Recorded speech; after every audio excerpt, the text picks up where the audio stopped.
Sebagaimana kisahnya Abu Yusuf Al-Qadhi.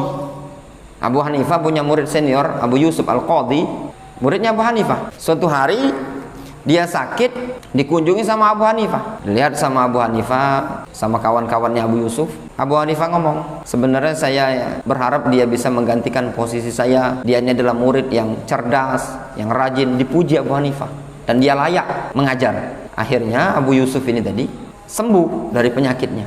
Kawan-kawannya cerita, Abu Yusuf, kata guru kita dulu Abu Hanifah, antum itu udah layak mengajar. Oh iya ngajar. Nah, bukalah majelis dia, ya, bukalah majelis ilmu. Ketika buka majelis ilmu sama Abu Hanifah, ketika Abu Hanifah ngajar, Abu Hanifah nanya ke muridnya, mana Abu Yusuf? Kalau bahasa kitanya, buka pengajian Ustaz. Oh, pantesan tidak datang lagi. Coba datangi majelisnya, tanyakan beberapa permasalahan.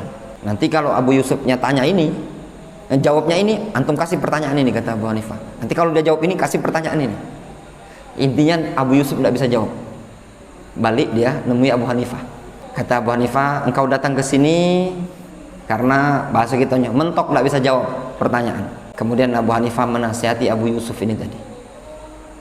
Man dhanna annahu qad istaghna 'anit ta'allum falyabki nafsahu.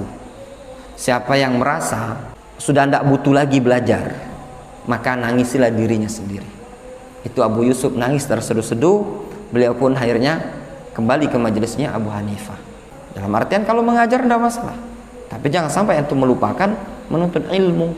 Jangan merasa sudah puas dengan ilmu yang dimiliki.